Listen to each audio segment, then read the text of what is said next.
bem-vindos a mais um Papo de Qualidade. Nosso convidado de hoje é Paulo Murilo Neuf, nosso professor lá, quer dizer, foi nosso professor na faculdade, professor da UFRJ, assessor científico do PNCQ, responsável pela Revista Brasileira de Análise Clínica lá na SBAC, e é o veterinário mais farmacêutico que eu conheço. Então, Paulo, bem-vindo, obrigado pela presença. É muito legal ter você aqui e companheiro, um amigo aí de trabalho. Explica um pouquinho como é que é essa parte aí do veterinário mais farmacêutico que lida com oncologia. Explica pra gente como é que funciona isso. Antes da gente entrar nessa conversa, tem uma questão que eu acho que é importantíssima que a gente fale, né? Que é o fato da gente estar aqui diante de dois alunos, né? Que é uma das coisas que, até conversando com o Fleury uma vez, a gente estava trazendo essa ideia, você trabalhar com teus alunos é alguma coisa assim que talvez seja o paroxismo da felicidade, né? Ou seja, é a alegria maior. Você forma a pessoa, você está ali com ela, expulsa de sala em determinados momentos.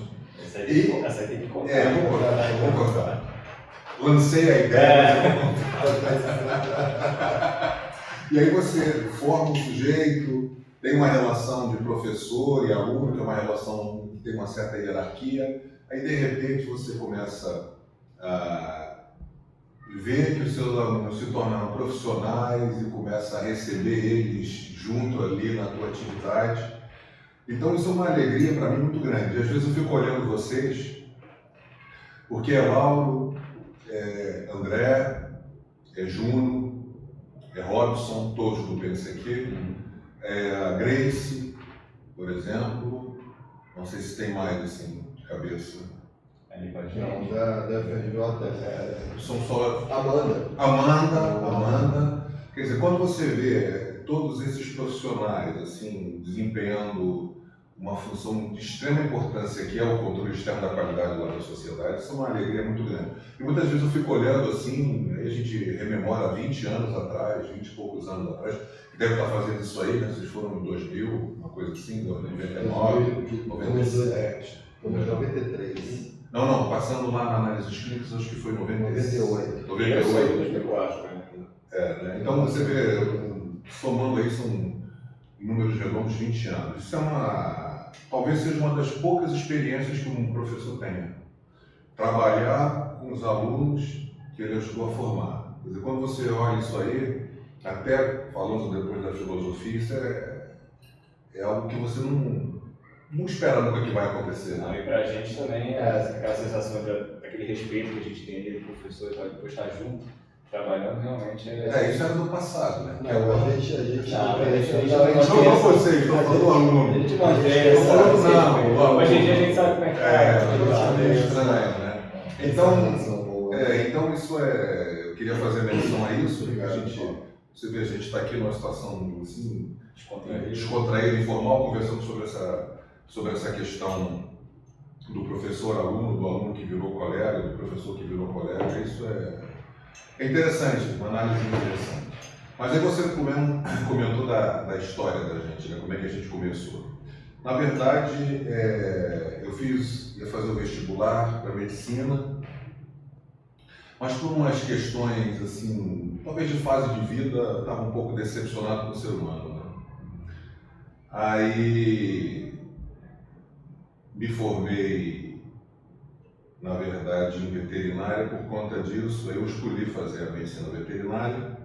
Eu estava desiludido com a humanidade, desiludido com o ser humano, aquelas coisas de jovem lá de 17 anos, de recém-saído de ditadura e tal, era uma outra realidade. Aliás, é uma realidade que é uma outra coisa também que eu fico olhando, fico vendo, como é diferente, né? A gente passou ali pelo aquele período de ditadura, um período em que você não tinha a tecnologia que a gente tem, o acesso às coisas. Às vezes eu fico olhando assim, se pegar a gente e trazer do passado para o presente, a gente que era jovem naquela época, há 30 e tantos anos atrás, e trouxer para agora, a gente vai ser visto como um ET. Porque a realidade é tão diferente, a maneira como a gente pensava as coisas, a nossa vida de relação é tão diferente do que a gente vê hoje. É por isso que eu falo com os alunos e falo até com a minha filha, tem que ter paciência com a gente que é daquele tempo. Porque não dá, a modificação é assim, de 360 graus, né? 360 graus da vision, né? Assim, uma visão que... Então, é complicado, né? A gente se adaptar a uma série de perspectivas e percepções assim, com essa distância toda. Mas aí naquela época, a gente estava lá, como eu falei, saindo da ditadura, um pouco decepcionado com as coisas, aí eu escolhi fazer a veterinária e comecei, eu fiz o vestibular, tirei até o 7º lugar geral da área da saúde, naquela época. E aí comecei a fazer faculdade na Universidade Federal Fluminense, né, um curso super interessante, que eu gostei muito de fazer. Assim, tenho muitas recordações agradáveis, numa época em que a gente, como eu falei, né, a gente era mais inocente, a juventude era mais inocente, saindo ali de uma ditadura, sem, inclusive, a tecnologia que a gente tem, a gente era completamente diferente, a nossa relação com os professores e tal era outra. E eu gostei muito de vivenciar aquilo tudo lá naquele período de 5 anos que a gente esteve por lá. Quando eu entrei, eu me apaixonei pela bioquímica. E aí quis fazer monitoria de bioquímica. Só que naquela época, naquele momento, eu tinha, para fazer a monitoria, eu tinha que fazer uma seleção, uma prova e tal, então concorria com outras pessoas. E nesse dia da seleção tinha uma prova de histologia. E a gente tinha um professor que dava aula de histologia, eu não vou lembrar o nome dele, mas ele era um médico ginecologista, e ele dizia que ele gostava de gastar o dinheiro dele viajando. Então ele fazia turismo universitário, que depois eu mesmo passei a fazer.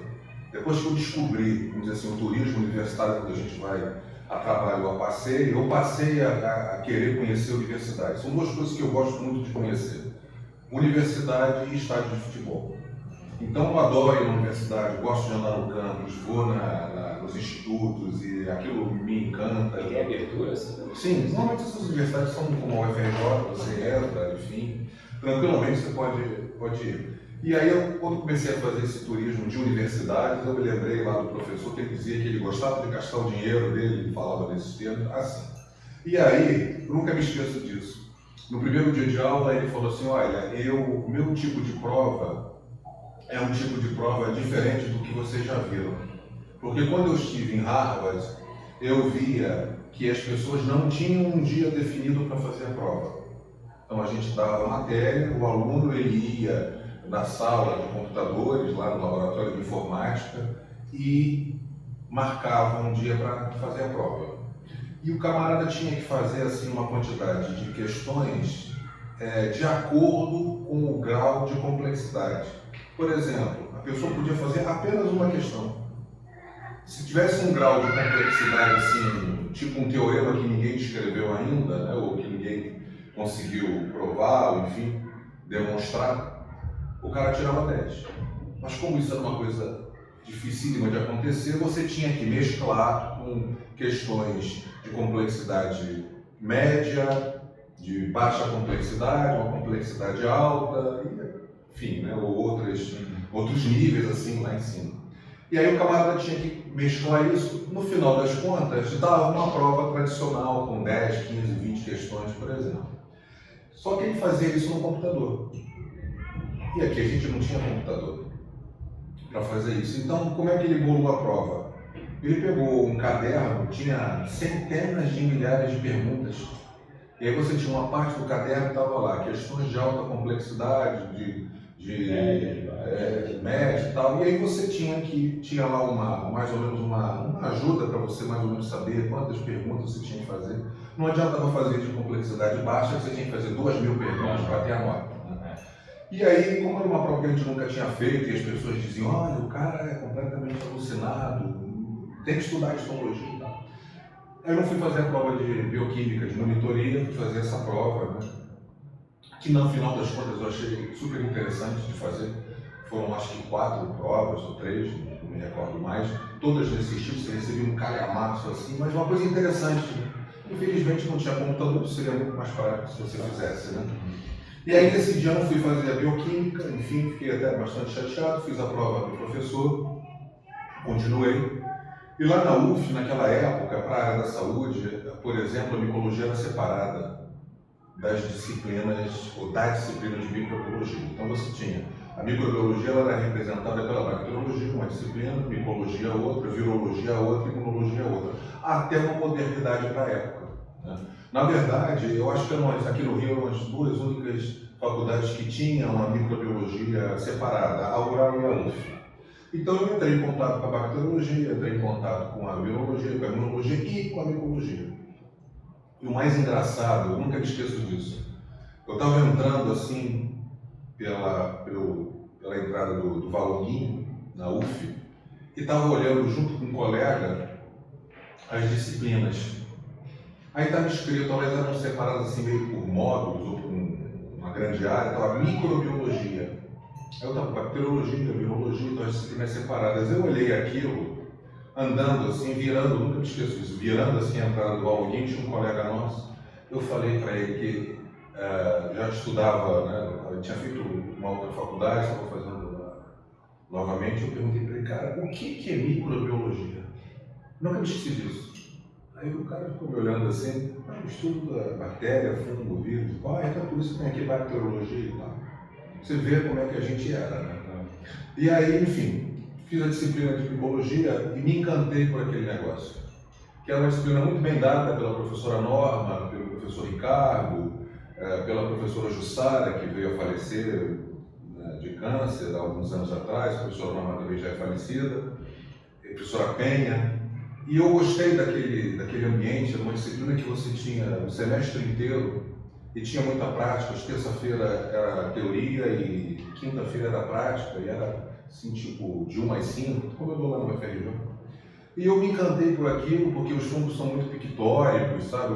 Você manipulava aquelas culturas, uma coisa que me chamou a atenção. E eu gostei do grupo de professores ali daquele momento. Faz diferença, Que te estimulou. Aí eu vou fazer a prova então da monitoria da micologia. Eu fui fazer a prova, passei, e todo o período de faculdade eu fiz a monitoria. 5 anos fazendo a monitoria. A gente tinha assim, uma atividade muito intensa, separava os fungos, fazia os repiques, preparava para o professor entrar. E nessa também a gente começou a trabalhar, a dar aula, ajudando o professor. Aí você, olha, Paulo, já está mais maduro aí, entra dentro de sala, na parte prática. E aquilo foi me encantando, porque a gente que não faz cursos que tem licenciatura, a gente não entra para o magistério. Ou seja, melhor dizendo, o magistério não é uma perspectiva. O que é uma perspectiva para o aluno? O magistério. Quando é que o magistério é uma perspectiva para o aluno? Quando o sujeito faz uma carreira que tem licenciatura.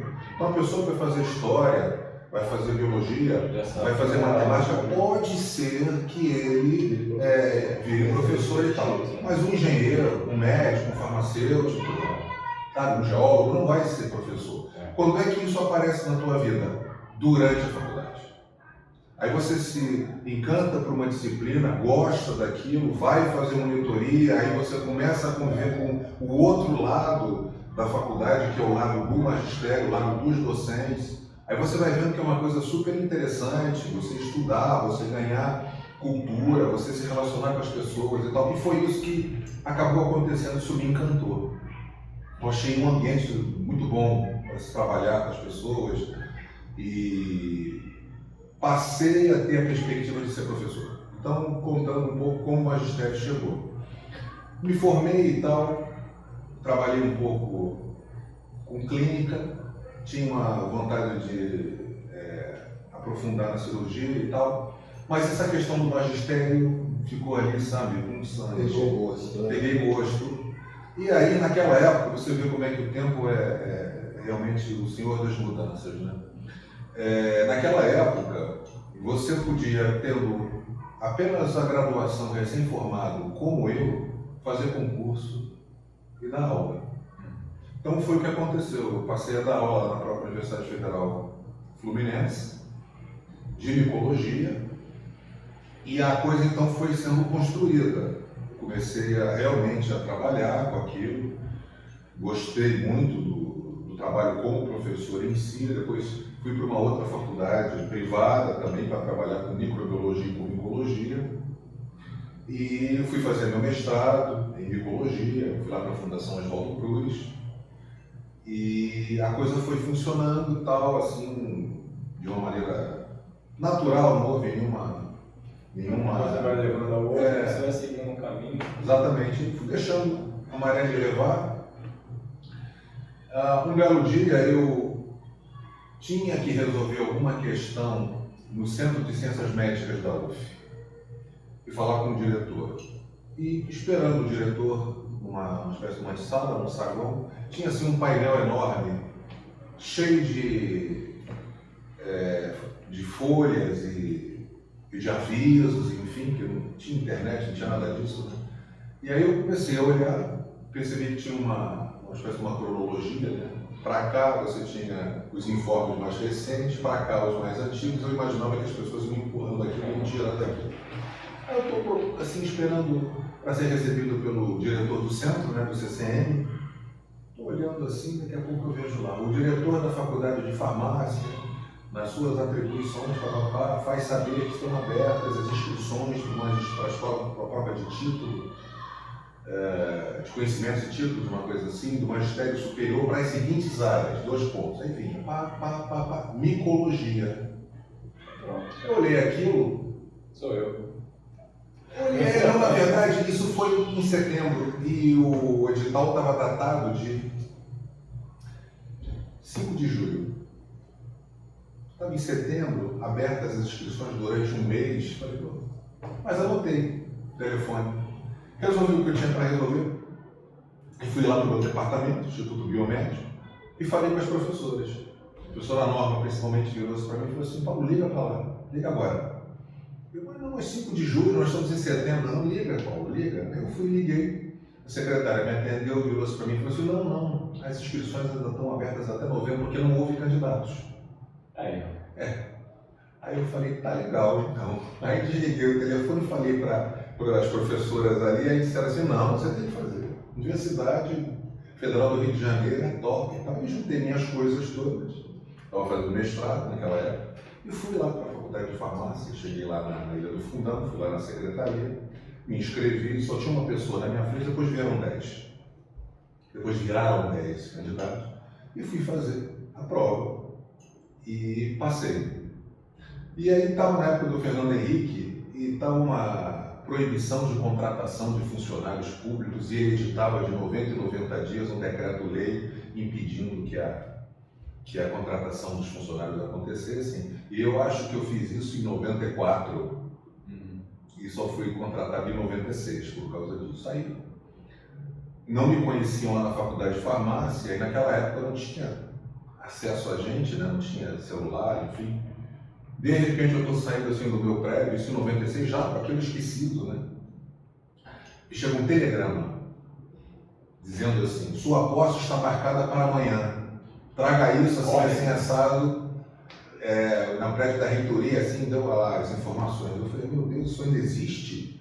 Que se tivesse morrido e tal. Aí subi, peguei as coisas, no dia seguinte deixei tudo pronto, no dia seguinte corri lá para a reitoria e tomei posse, né? E assim foi, aí comecei a trabalhar lá. Essa é a minha primeira aproximação com a profissão farmacêutica. E nessa brincadeira são quase 3 décadas formando farmacêuticos. Paulo, poxa, a gente teve ecologia nessa época, né? Em 98, e mesmo assim a gente percebe que ainda tem um certo desconhecimento, né?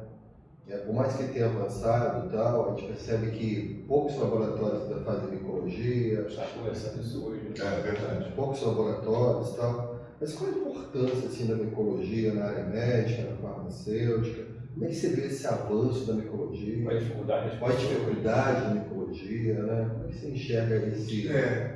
Vocês vejam só, né? Por que eu fui lá para o UFRJ?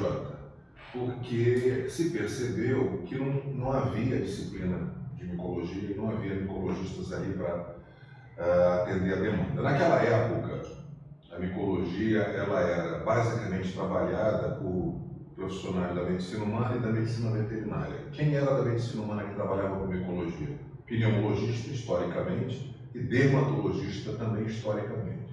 Depois foi entrando o oncologista, o hematologista, o médico intensivista, ou seja, aqueles que lidavam com pacientes imunocomprometidos. Isso aconteceu depois da pandemia da AIDS. Você teve uma quantidade brutal de pessoas imunocomprometidas e, num primeiro momento, as pessoas morriam de candidíase e criptococose. Você não tinha profissional médico, não tinha profissional do laboratório para fazer diagnóstico de absolutamente nada, porque ninguém sabia de nada. O laboratório, daquela época, se visse um fungo, era fungo SP no laudo. Você tinha um tratamento estándar para praticamente tudo, separava-se a micose superficial da micose sistêmica, e o tratamento era o mesmo. A gente tinha baixíssima resistência, porque você tinha as doenças fúngicas esporádicas na população. Você não tinha uma pressão por seleção de cepas resistentes. O que a gente tinha dava para o gasto até a pandemia da AIDS. Aí a coisa realmente ficou complicada, porque você tinha pacientes fazendo candidíase de repetição, mais de 70% dos pacientes faziam candidíase de repetição, e os partos recursos que a gente tinha eram basicamente anfotericina para tratamento sistêmico e as drogas de uso tópico, que a gente não tinha, os derivados azólicos, a gente não tinha fluconazol, a gente não tinha uma série de drogas que depois vieram para serem usadas na doença sistêmica. Então, veja só, aquilo ali foi uma exposição da fragilidade micológica dos profissionais de saúde. E foi nessa fragilidade que o pessoal da faculdade de farmácia decidiu colocar uma disciplina de micologia. Eu não sei assim a historiografia, mas eu tenho certeza que ali deve ter tido vários embates para colocar uma disciplina até se coloca ou não. Então, talvez... Exatamente, porque provavelmente deve ter se discutido isso 2, 3, 4, 5 anos depois, lá em 93, quando eu fiz a inscrição, os caras abriram uma disciplina, que até me causou espécie, porque não era o FRJ não era uma instituição que tinha micologia médica, assim. Eu então fui lá para a faculdade, esse foi o meu primeiro contato, né, com a profissão farmacêutica, e a micologia, então, para a gente entender o que aconteceu, a micologia saiu assim, de um total ostracismo, porque você tinha, na verdade, muito assim, definido quais eram os agentes fúngicos na população humana, que eram os fungos que a gente considera fungos patogênicos e que são classicamente conhecidos de nós, o paracoccidioides, os porotrix, o histoplasma, o coccidioides. Esses eram os fungos que a gente tinha na população normal, né? E a gente, como eu falei, a gente conseguia fazer a gestão desse processo clínico laboratorial relativamente bem. Passando disso aí, você não tinha muita informação sobre a doença fúngica. E o que foi que aconteceu?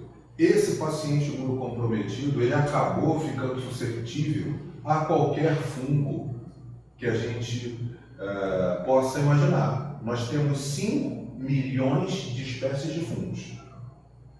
A grande defesa do hospedeiro é a defesa de base celular. Na hora que você compromete, que foi o que aconteceu com a doença, com a síndrome da imunodeficiência pelo vírus, foi exatamente nas células de defesa, então você ficou absolutamente sem nenhum tipo de ajuda para combater a infecção. Então, basicamente, a partir daí, a gente descortinou uma outra epidemiologia, a epidemiologia dos fungos oportunistas, porque esses que eu falei, paracoccidioides, histoplasma, enfim, eles são considerados fungos patogênicos. Então, na população de indivíduos imunocompetentes, eles podem aparecer como bactérias e vírus acontecem, só que num percentual pequeno, pouca pressão, né, para tratamento, pouca pressão para seleção de cepas, então eles viviam aí escondidos. Mas quando entra um paciente imunocomprometido, fungos que a gente está entrando em contato agora passaram a ser criminosos, né? E num primeiro momento, de fato, quem foi que apareceu como agente de infecção fúngica em paciente imunocomprometido? A cândida, que é da microbiota.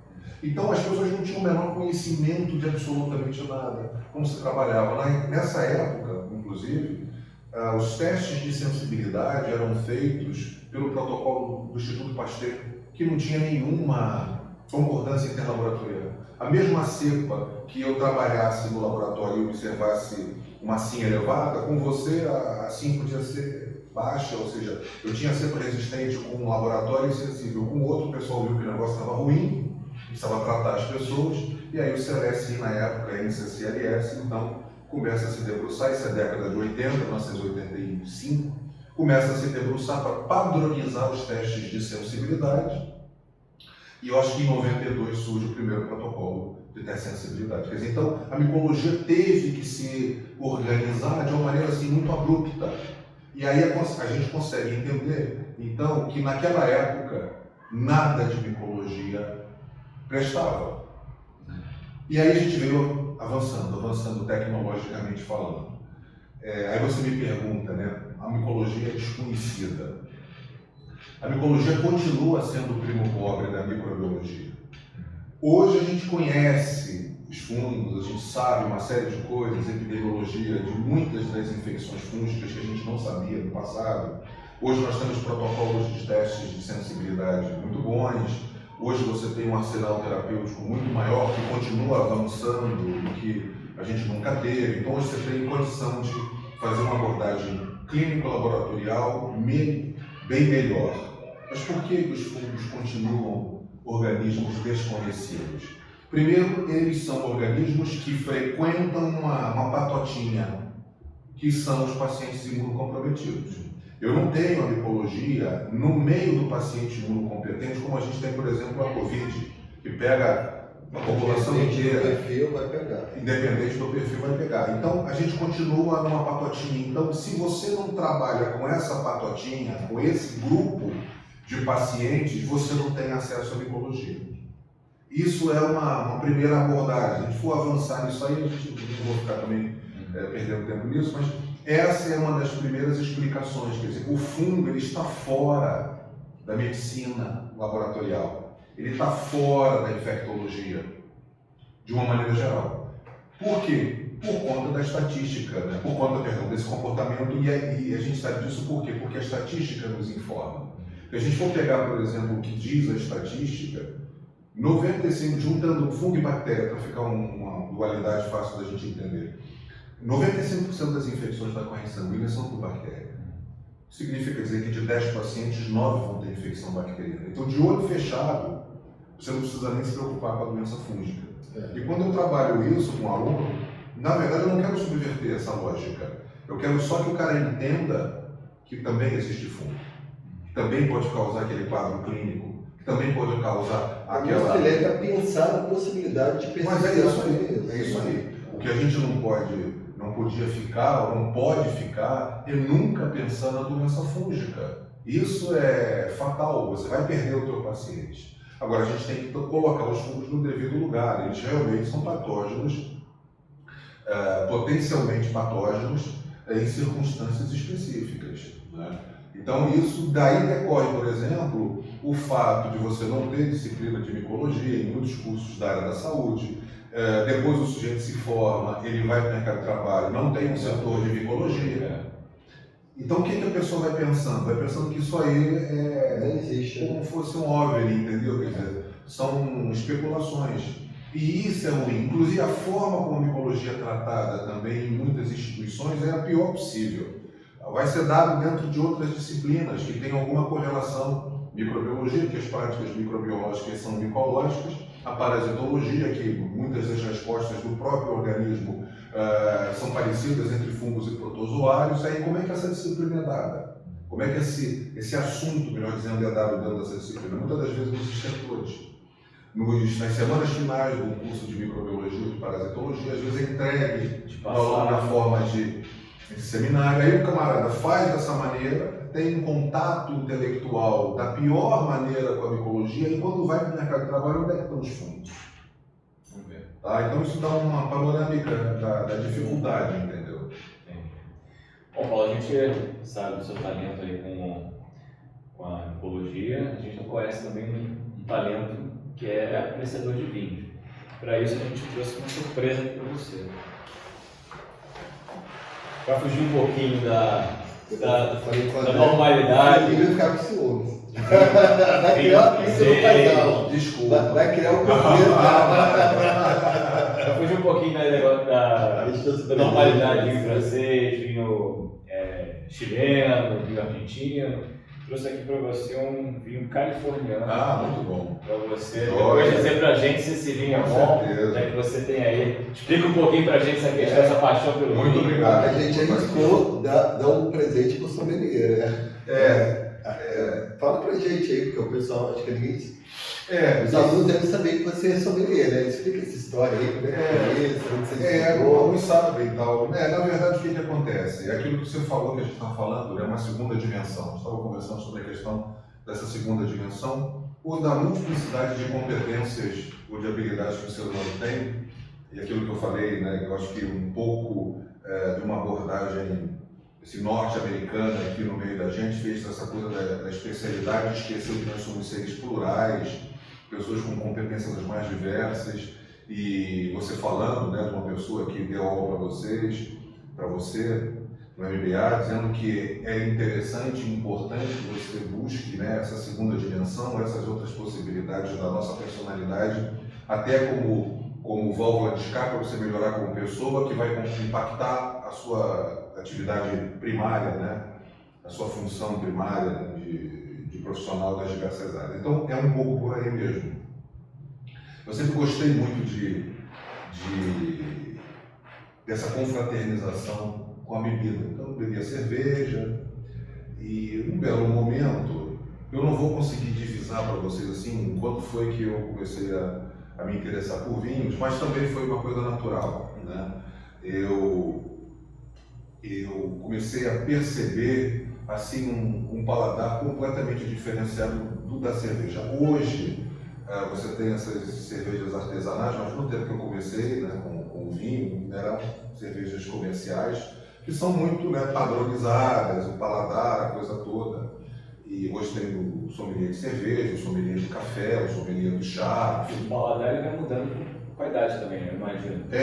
Eu antigamente não gostava de vinho, provava assim, não gostava. Hoje em dia já aprecio, já degusto. Isso é uma verdade que você falou. A gente vai envelhecendo, a gente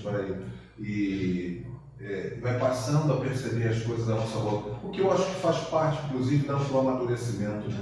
A gente está muito afoito na nossa juventude, a gente vai perdendo, assim, sabe, os detalhes. A gente corre muito, a gente está muito preocupado com a nossa formação profissional, com o nosso encarreiramento, em ganhar a vida. Então você vai passando de passagem e não olha as belezas do caminho. Né? E aí com o tempo você já conseguiu as coisas. Paulo, você fez um curso, você especializa no sabor? Como é que é essa questão de... Não, aí enfim, como o André falou, eu explico assim. Detalhe. Eu explico. Aí eu fui passando, como o André falou, a envelhecer, fui passando a gostar do vinho.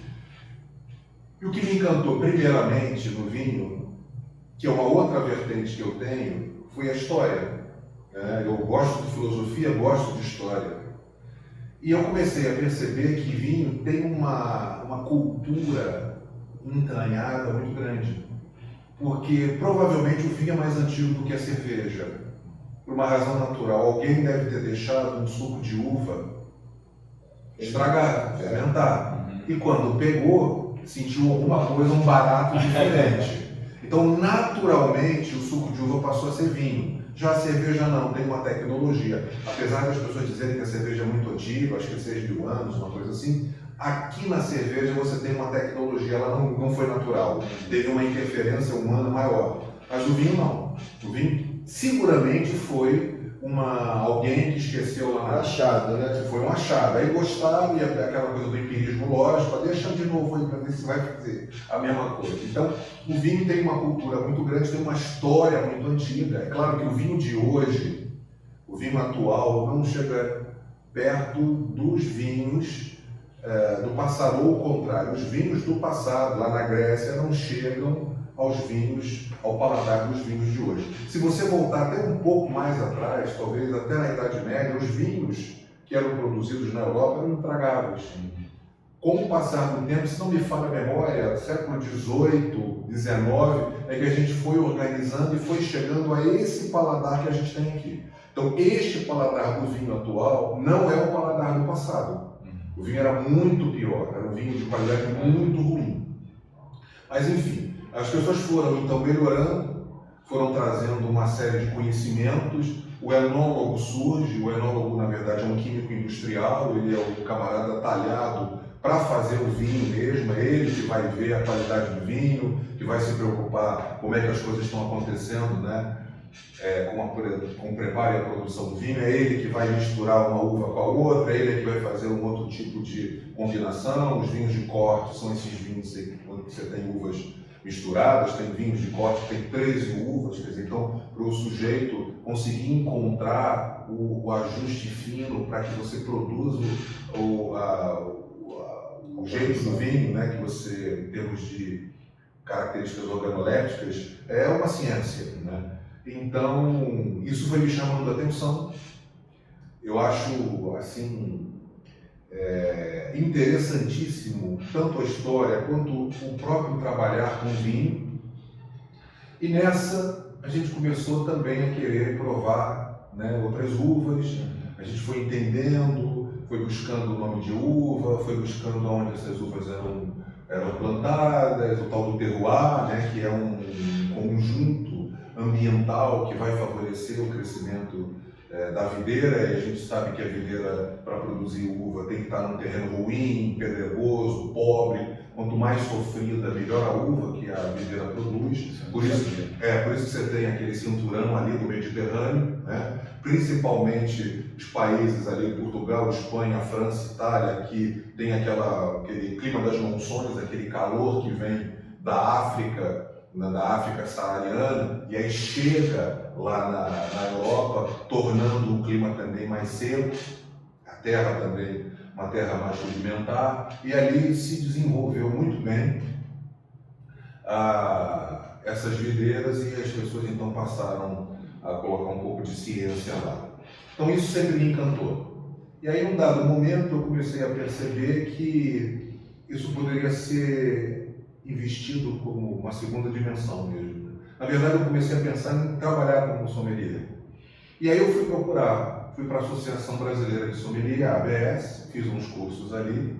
E aí a gente vai conversando com as pessoas, você vai conhecendo gente diferente, e gente de vários locais, várias profissões. Isso é legal. E isso é uma interação boa. A bebida tem isso, né? Quando você bebe saudavelmente, a bebida traz essa realidade, né? Ou essa possibilidade de você confraternizar.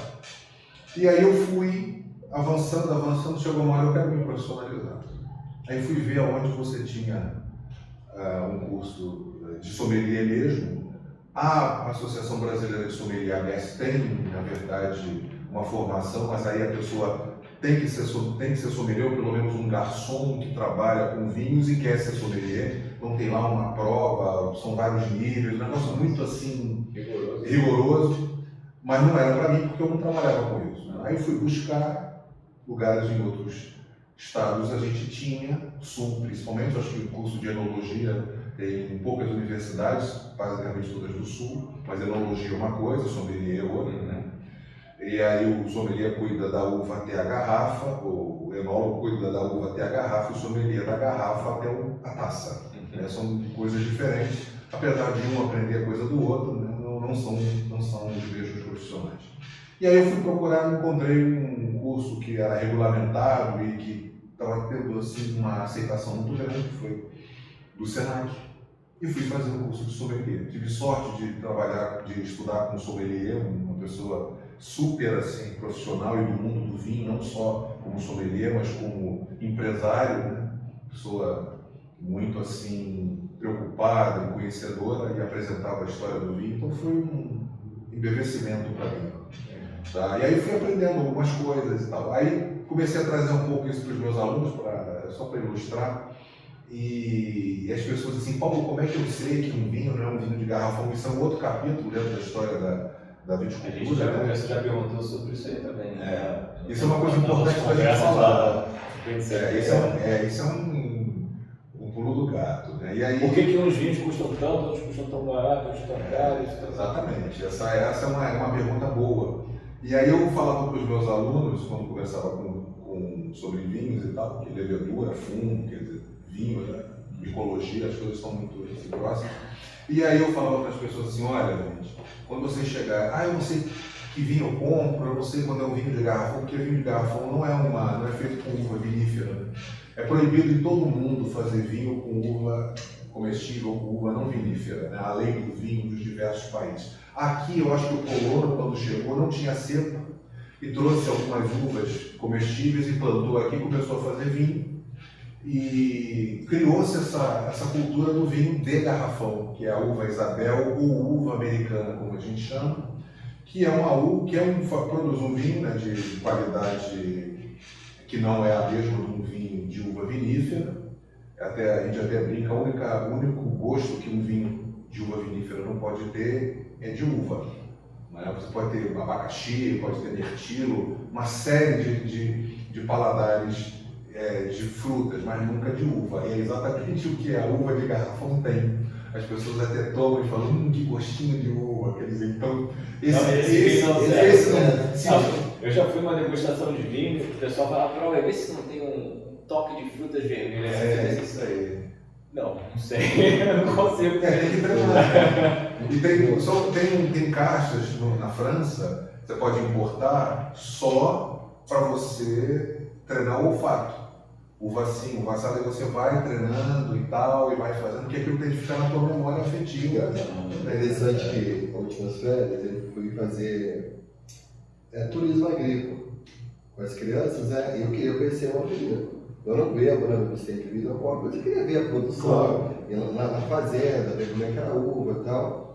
E eu queria trazer pro André. Aí, como é que eu compro um negócio que eu não vou provar? Qual que é bom? Aí ela falou, todos são bons. A gente tinha lá 3 ou 4, né? Eu falei, cara, eu vou ter que levar os 4. Ou André se dá mal de vez, ou se dá. Eu vou confessar uma coisa aqui.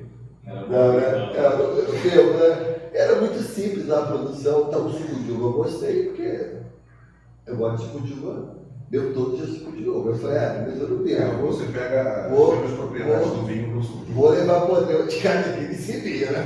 Eu não conheço, não tinha como fazer. Mas uma coisa só para. Mas olha a recordação.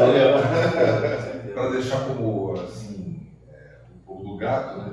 Eu dizia assim para os meus alunos na época: olha, quando vocês tiverem que abaixar os olhos ali na prateleira para buscar um vinho, é vinho de garrafão. Eu sempre brincava assim porque.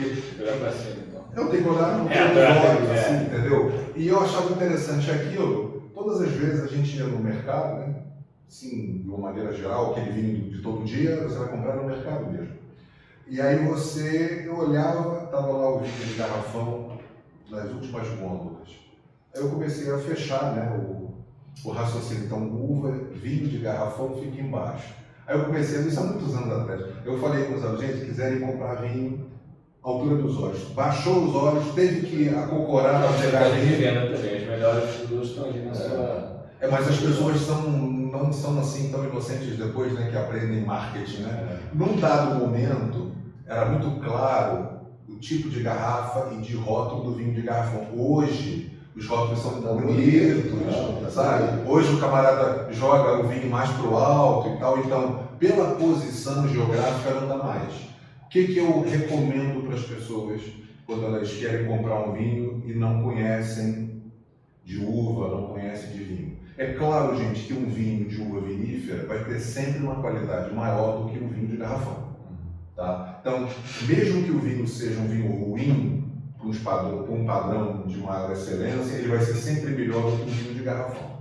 Então, como é que você vai comprar um vinho de uva vinífera? Primeira coisa, no rótulo de vinho de garrafão, não tem o nome da uva. Então, a primeira questão, não está vendo o nome da uva, todavia, pode ser que você esteja vendo um vinho francês, pode ser que você esteja vendo um vinho europeu, que nos rótulos não é incomum de você não ter a menção da uva, mas tem a menção do lugar. Então, como as pessoas conhecem o local produtor de vinho, o sujeito sabe qual é o vinho, sabe qual é a uva que é produzida lá. Muito disso, né? Todos os europeus são assim. Já os rótulos aqui, você tem a menção da uva, mas você pode encontrar vinhos que tenham lá a menção da uva. Mas o que vai, na verdade, te ajudar a não errar em termos de uva vinífera? A palavra fino. Quando você vir em embaixo, porque isso é uma legislação nacional. Vinho de mesa. Não tem a palavra fino, é uva de garrafão. Vinho fino de mesa. Vinho de mesa fino. A palavra fino caracteriza para a nossa legislação que é um vinho de uva vinífera. Então tem uma qualidade maior. Entendeu? Mas eu falo uma coisa, a gente não tem uma tradição de tomar vinho, e a gente não consegue estimular isso, enfim, né? Ainda é difícil, a gente não tem uma uva nacional, as pessoas que entendem de vinho dizem que a gente podia trabalhar Merlot com uva nacional, porque Cabernet no Chile, Malbec na Argentina, Taná, que é uma uva boa. Então as pessoas falam, puxa, a gente podia ter uma uva nacional. A Merlot parece que... As pessoas da enologia. O que a gente tem hoje muito bom é o nosso espumante. Ganha prêmios lá fora, pode comprar com toda tranquilidade. São vinhos, né? Vou me recuperar com o André, vou te dar um vinho. Então é isso. Então, aí eu fui estudando e fui gostando e cheguei aí no sommelier. A SBAC tem vários braços, né? E você participa desse processo. A SBAC é questão de educação, né? De formação intelectual, profissional. A SBAC agora está com uma nova gestora, né? E qual é a visão da SBAC nesse braço educacional? Tem a revista, fala um pouquinho dos lançamentos, assim, qual é o papel da SBAC nessa questão educacional, qual os planejamentos futuros de vocês? Antes, só para fazer também uma historiografia, né? A gente foi para a SBAC porque o Dr. Abol, na época, acho que uns 25 anos atrás, queria fazer um programa avançado de micologia que a gente não tinha. E aí, uma secretária da sociedade, que era a professora Virgínia Frota de Matos, era colega nossa lá no FRJ na psicologia. Aí ela acabou conversando por algum motivo com Virgínia. Virgínia falou, puxa, eu tenho um colega nosso que trabalha com micologia. Então, aí que eu vim conversar comigo, eu fui conversar. E ele me deu lá as diretivas de como era o programa não era como é hoje, né? Enorme, o programa era menorzinho, era mais enxuto. Estou falando de 97, uma coisa assim. E aí eu comecei, né, na sociedade, fazendo a micologia. Me lembro que o Dr. Abol tinha me pedido para fazer um folhetozinho, um explicativo, e eu acabei fazendo um livro, que está na bancada aí de uma série de laboratórios. A gente vai agora fazer uma revisão, depois a gente fez um atlas para complementar esse livro. E aí eu comecei a trabalhar com a micologia e comecei a participar dos congressos, né, como a gente era do magistério também. Começamos a fazer cursos práticos dentro dos congressos da sociedade, começamos a fazer cursos também práticos no próprio ambiente da sociedade, nas instalações da sociedade. E assim a gente foi também apresentando uma vertente de trabalho da gente ali dentro da sociedade, que era o magistério, que era o ensino. E aí, numa gestão do Dr. Vili, ele me chamou para ficar como diretor de cursos da sociedade. E a gente começou a trabalhar como diretor de cursos, fazendo uma série de atividades, e não só da micologia, né, mas da análises clínicas como um todo. E aí eu comecei a trabalhar então com a SBAC também, além do PNCQ. Depois eu saí dessa atividade, mas sempre próximo fazendo as coisas, sempre nos congressos, sempre ajudando, sempre participando das comissões científicas e tal. Então a gente fez muita coisa, né, nesses anos todos. E aí, em 2011, o doutor Irineu, querendo mexer na revista um pouco, me convidou para ser o adjunto do professor Matheus, né, que vinha como coordenador naqueles anos todos.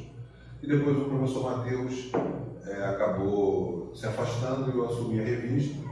A revista era uma revista impressa naquela época, tínhamos uma tiragem de 5.000 exemplares.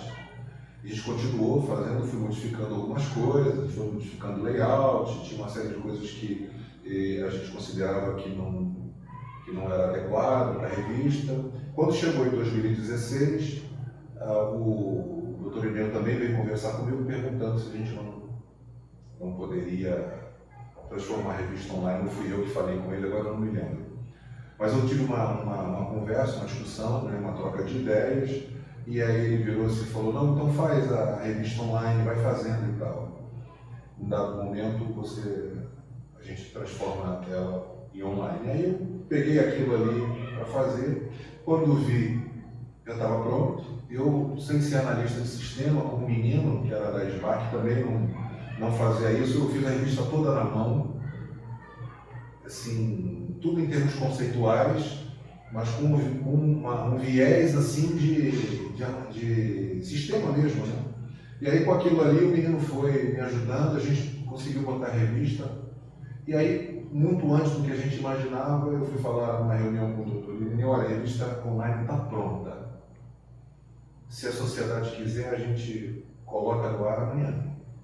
E aí assim a gente fez, aí a gente começou a ter a revista no ar, depois a gente suprimiu a revista em papel, né?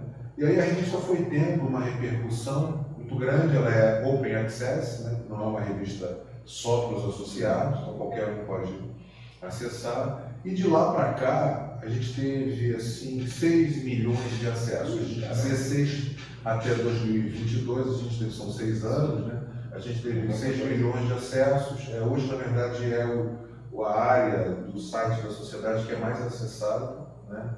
Porque ao colocar a revista de uma maneira pública, sem restrição, a gente ofereceu para a comunidade, e agora então, né, que falou tudo assim, a gente acabou oferecendo para a sociedade uma possibilidade que as pessoas não tinham, porque a gente, na verdade, trabalha num país onde o inglês não é uma língua que as pessoas dominem.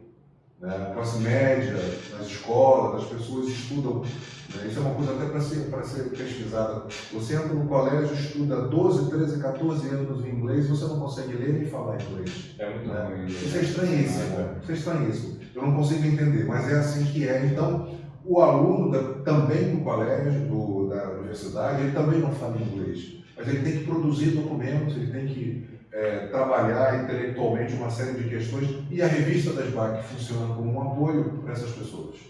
Por isso essa pujança. E muitas das vezes é através da revista, porque quando você joga algumas palavras-chave, como a revista está em várias bases de dados, com palavras-chave você encontra o PDF da revista e vê lá a Sociedade Brasileira de Análises Clínicas. Então a revista tem sido porta de entrada para a própria sociedade. Né? Então a revista para mim é uma riqueza intangível, uma riqueza cultural assim muito grande. Eu tenho muito carinho pela revista. Uma sociedade científica precisa disso. Com certeza. Então, mas só para concluir.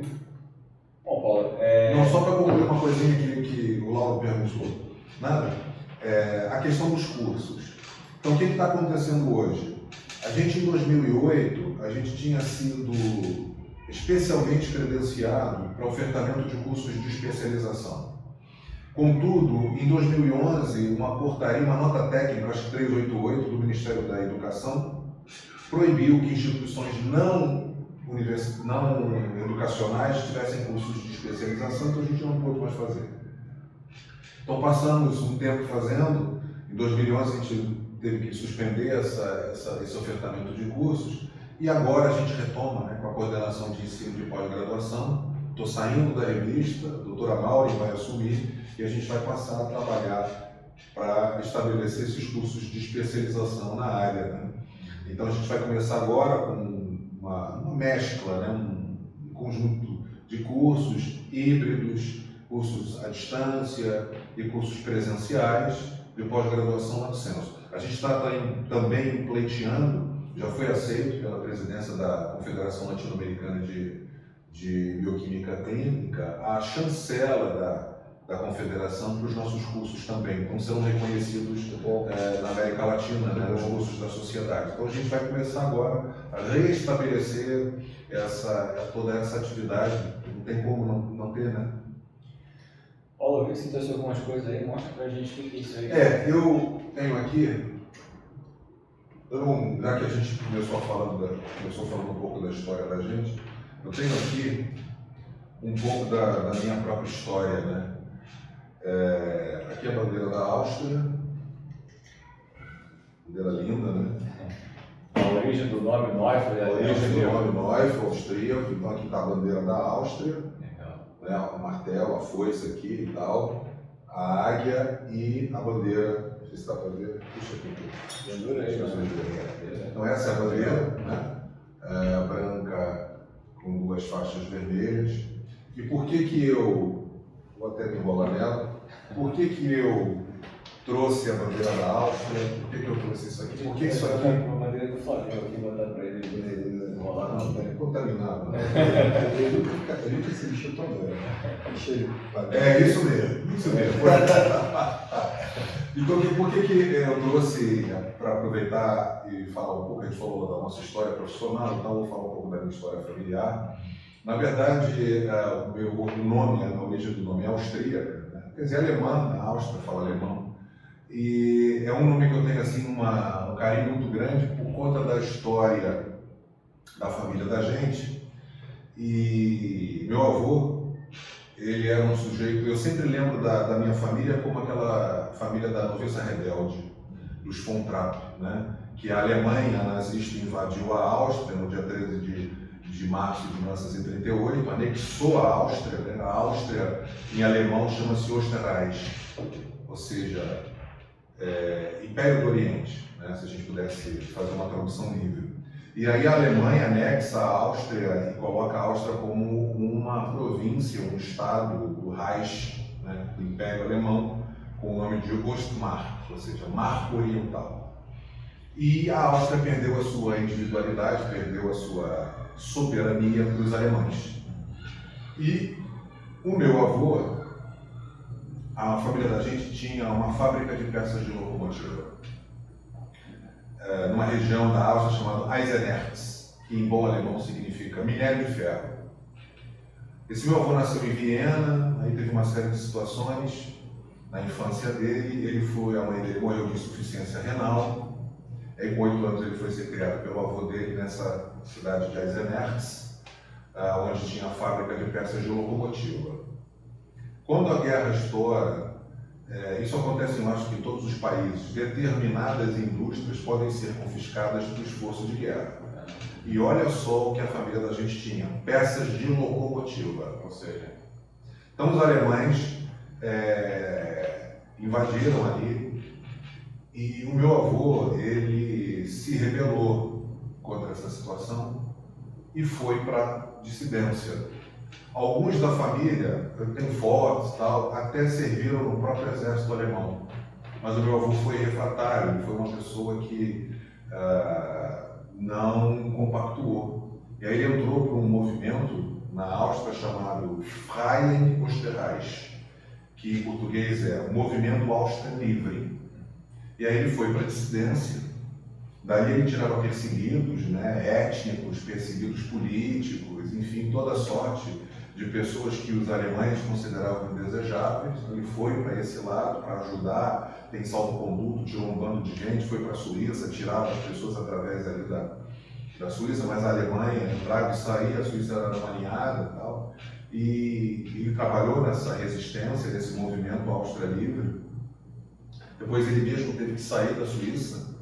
E aí a França estava ocupada, aquela coisa toda, ele foi para a Espanha. A Espanha não tinha entrado na guerra, né? Porque o Franco considerava que aquela guerra civil ainda estava muito assim, né? Uma ferida grande no povo espanhol. Eles não entraram na guerra, não foram aliados dos alemães, assim, pegando em arma, mas eram aliados dos alemães, como Portugal também era, com Salazar, né, naquela época. Mussolini também, quer dizer, então era a França culpada, a Espanha simpática à Alemanha nazista, Portugal e a Itália todo do eixo, né? Então meu avô cruza a França e chega em São Sebastião, né, que é a cidade ali da Cantábria, e começa também a se envolver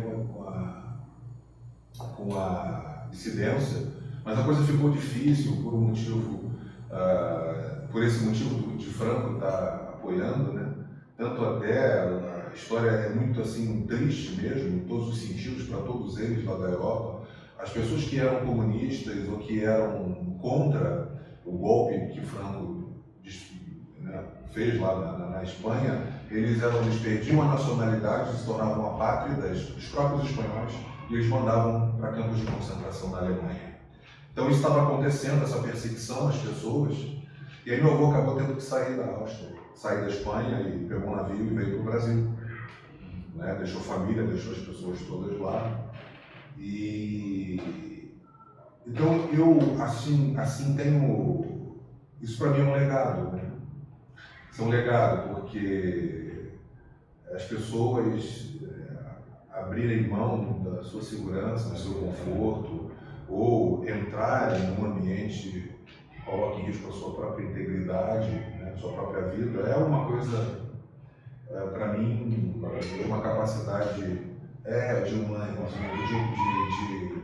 uma capacidade humanitária, de ter um humanismo, desprendimento. Então isso se tornou um legado. Né? Depois meu avô veio para aqui para o Rio e logo se envolveu com a embaixada da Áustria aqui. Então era uma pessoa nacionalista, um libertário, um homem da democracia. Então ele nunca aceitou a Áustria ser submetida aos alemães, e apesar de eles terem um tronco comum, serem muito proximamente relacionados, né? As pessoas têm identidades diferentes. E esse meu avô foi um legado. Eu trouxe a bandeira para homenagear e trouxe uns chapéuzinhos aqui para mostrar às pessoas. Aqui um chapéu de tirolês, né? Tem as características típicas aqui. Vou tirar isso daqui só para mostrar. Aí tá caráter. Tá caráter, né? Esse é Quase um duende. Quase um duende. Isso aí, tá vendo? Esse aqui também é um chapéu de bávaro. Esse é legal. Esse é legal também. Ficou Legal, né? legal, hein? De lã. E esse Só aqui, caneca para cerveja na mão. eu vou fazer isso com esse aqui. Esse aqui é de um austríaco mesmo dos Alpes. Se aí você viu do Fluminense, Prosit. Prosit. Ou seja, saúde. Ou então, Prosit. Prosit. Ou, para ficar mais fácil, Zum Wohl. Vamos dizer assim, é um sucesso e tal. Então, por isso que eu trouxe, né, já que o André tinha falado, não, é uma coisa para a gente também trazer um pouco da nossa realidade, da nossa vida, da nossa cultura. Eu tenho realmente muito orgulho um orgulho, né, satisfação, alegria dessa ascendência, né, porque funciona um pouco assim como uma inspiração, né. A gente tem que exercitar alguns sentimentos, né? Sempre, como falando um pouco de filosofia, como a ética das virtudes, né? Somente para Aristóteles, que diz que você tem que estudar e exercitar. O hábito é que vai fazer a gente. Ele considera que a ética das virtudes, que é a que eu mais gosto, somente para a da saúde, o agente moral, né? A pessoa virtuosa, é extremamente importante para a área da saúde. E aí Aristóteles fala na ética dele, na ética aristotélica, que você tem que estudar, por isso a educação é importante, e praticar, por isso que o hábito é importante. Engraçado você falar isso, que a gente... É o tema da próxima pergunta. Não, o tema da próxima pergunta não é só isso. Em 70% das aulas que a gente dá, a gente termina com a frase de Aristóteles, né? Justamente essa questão de que o exercício faz virar um hábito. A gente explica no controle interno, né? E a gente fala, olha, vai virar um hábito, vai ter que estudar e exercitar. E a gente vai terminar de uma última pergunta, Paulo. Você vai fazer essa última pergunta e por último ainda contar porque tu botou para fora da Isso sala de aula. Isso é um mito. A gente tem uma resenha ali no PNCQ, antes de começar o trabalho, no final, né? E o Paulo gosta bastante de ler, é intelectual, tem um bom vocabulário, como puderam presenciar, e o Paulo gosta muito de filosofia. E recentemente você, filosofando lá, deu uma vertente bastante achei bastante interessante sobre temperança, né? Queria que encerrasse com aquela questão que você explicou para a gente, o que seria temperança, né? A importância disso, nessa visão filosófica. Na verdade, está muito ligado a essa ética, né, das virtudes. A ética só para a gente posicionar, né? A filosofia, eu gosto muito da filosofia porque eu gosto muito de escutar homens falando para homens, né? Pessoas falando para homens. Por isso que eu gosto mais da filosofia do que da teologia. Até porque muito da fonte teológica é filosófica. Então, quando eu fui para... Por que a filosofia apareceu na minha vida? Exatamente por essas questões que eu não conseguia responder com outras formas de discurso.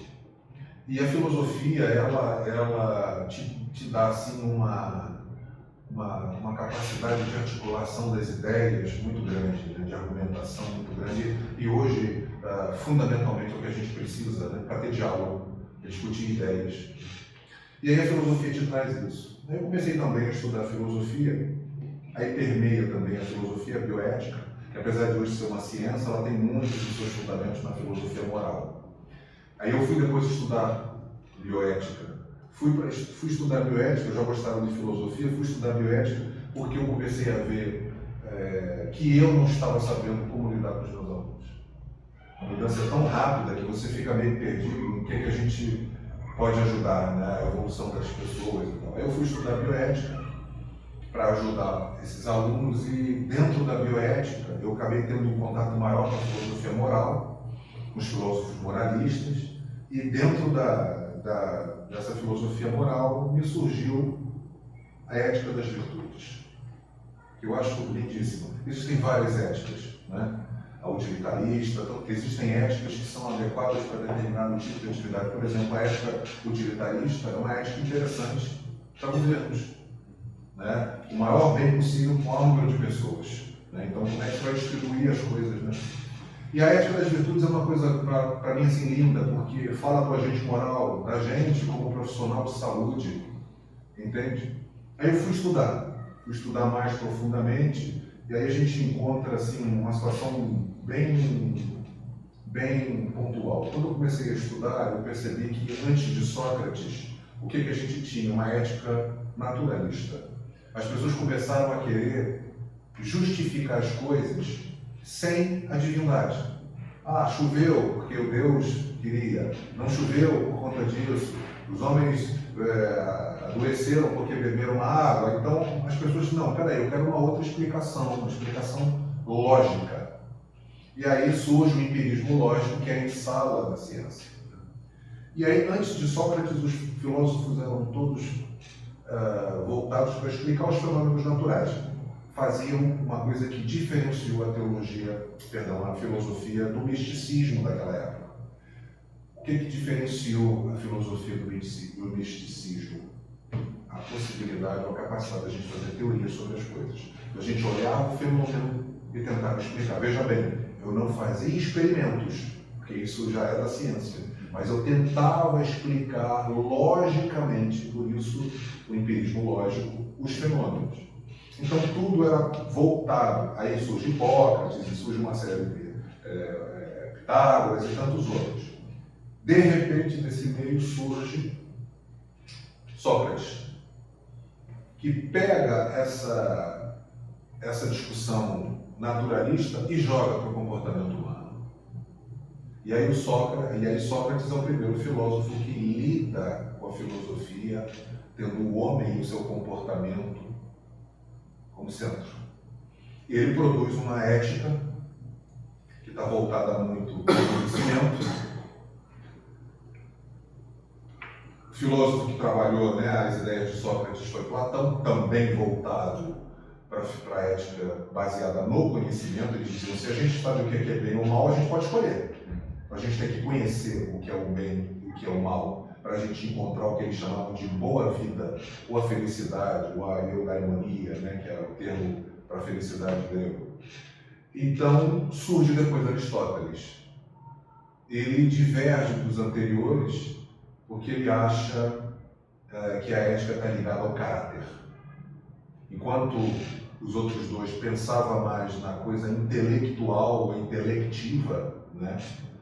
O Platão fala a teoria das ideias, as ideias é uma coisa inteligível, e a parte concreta, né, que é a parte sensível, a gente está dizia da alma, né? A alma transita entre as ideias e a parte concreta, entre a questão inteligível e a questão da sensibilidade.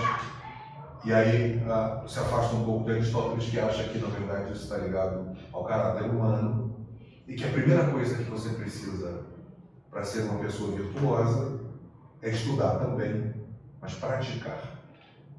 Praticar você gera excelência, e a excelência vai te aproximar da bondade, né? E da bondade você chega à perfeição. Então a ética das virtudes é muito própria para o que a gente faz.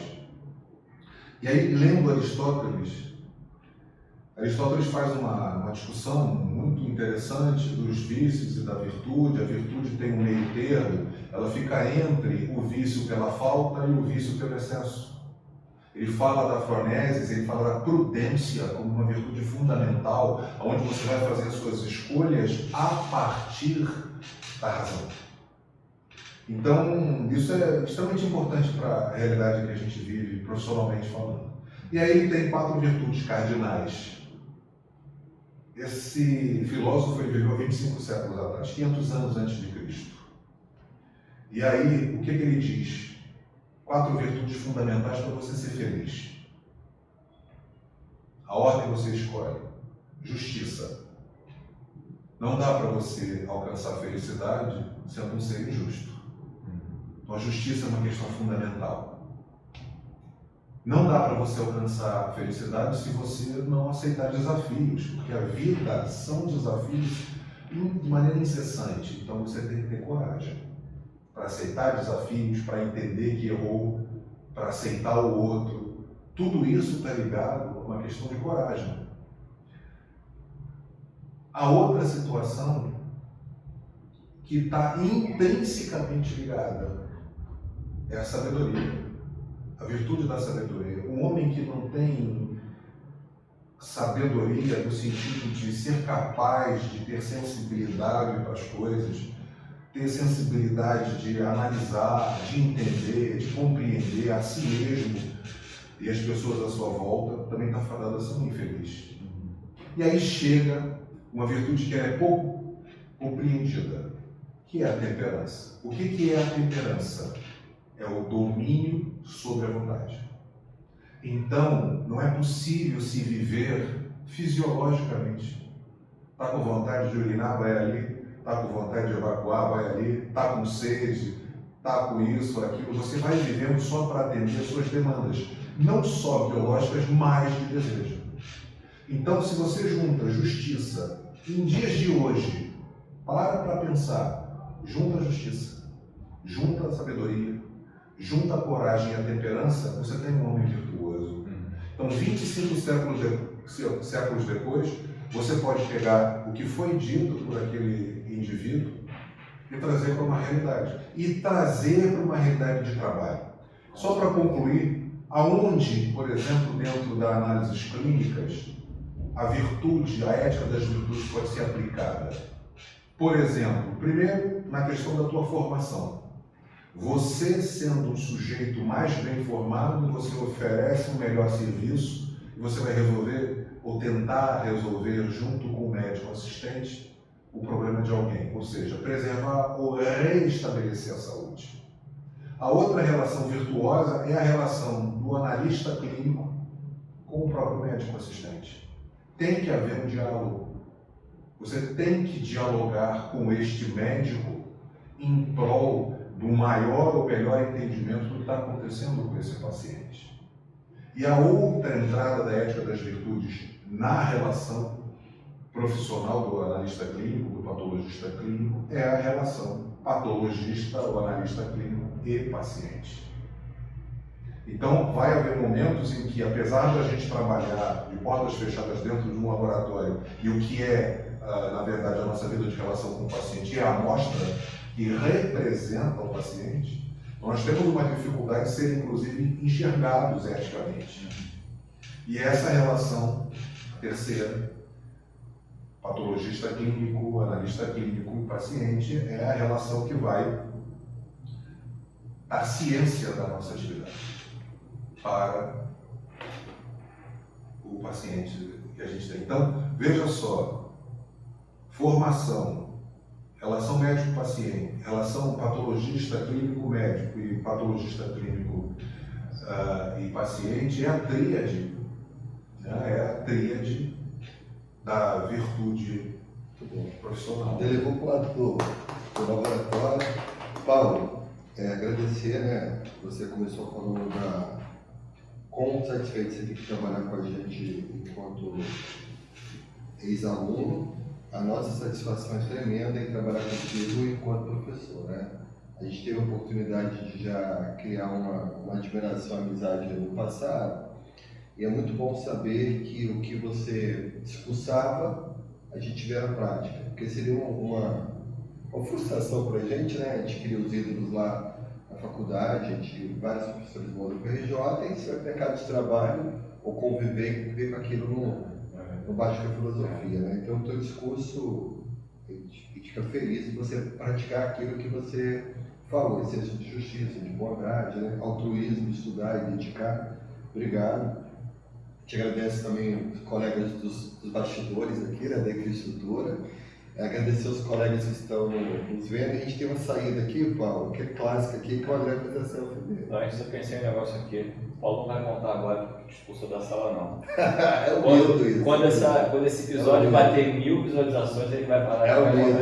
Então tá bom. E obrigado aí. É porque vai chegar, mas se bater, quando bater, os amigos que nos assistiram, se gostaram, compartilha, né?